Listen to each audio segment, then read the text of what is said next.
Hi viewers, আশা করি তোমরা সকলে ভালো আছো। আজকে আবার একটা সনাতন ধর্মের অবলম্বনের একটা কাহিনী নিয়ে তোমাদের সামনে উপস্থিত হলাম। তো চলো জানি আজকে কাহিনীর শিরোনাম হচ্ছে ভগবান শ্রীরামের গঙ্গা পাড়ের অলৌকিক কাহিনী। চলো শুরু করা যাক আজকের সেই দুর্লভ সনাতন ধর্মের কাহিনী।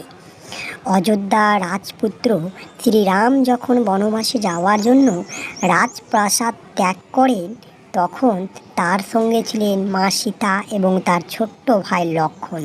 তারা বন পথে চলতে চলতে পৌঁছলেন পবিত্র গঙ্গা নদীর তীরে। গঙ্গা পার হওয়ার জন্য তাদের একটি নৌকার প্রয়োজন ছিল। তখন তারা একজন সাধারণ নৌকা চালককে কেউটকে সঙ্গে দেখা করেন।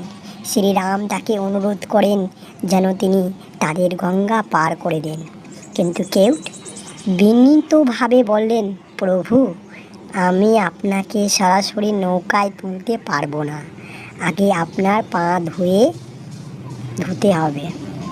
এই কথা শুনে লক্ষ্মণ একটু রেগে গেলেন, কিন্তু শ্রীরাম শান্তভাবে কেউটকে জিজ্ঞাসা করলেন, তুমি কেন এমন বলছো? তখন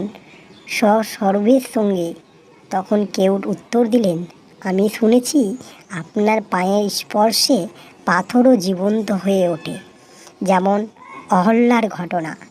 যদি আপনার পা আমার নৌকায় পড়ে, তবে আমার নৌকাও জীবন্ত হয়ে যাবে। তখন আমি কিভাবে জীবিকা নির্বাহ করব? কেউটের এই সরল ভক্তি ও বুদ্ধিমত্তা দেখে ভগবান শ্রীরাম মৃদু হাসলেন। তিনি তার পা ধোয়ার অনুমতি দিলেন। কেউট অত্যন্ত ভক্তি সহকারে তার পা ধুয়ে দিলেন এবং সেই জল নিজের মাথায় ছুঁয়ে নিলেন। এরপর তিনি শ্রীরাম, মা সীতা ও লক্ষ্মণকে নৌকায় তুলে গঙ্গা পার করালেন। গঙ্গা ওপারে পৌঁছেই শ্রীরাম তাকে পারিশ্রমিক দিতে চাইলেন, কিন্তু কেউট বললেন, প্রভু, আমি তো আপনাকে সেবা করার সুযোগ পেয়েছি, এটা আমার কাছে সবচেয়ে বড় পুরস্কার। একজন নৌকা চালক যেমন মানুষকে নদী পার করায়, তেমনি আপনি আমাদের এই সংসারের ভবসাগর পার করান, তাই আমি কোনো অর্থ নিতে পারবো না।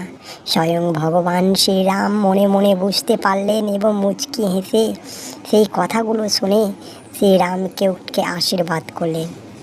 এই কাহিনী আমাদের শেখায় যে সত্যিকারের ভক্তি কখনো স্বার্থপর নয়।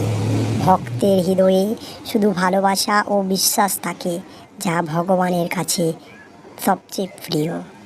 সবাই মন জড়ো করে একসঙ্গে বলবে, জয় শ্রীরাম, জয় শ্রীরাম, জয় শ্রীরাম।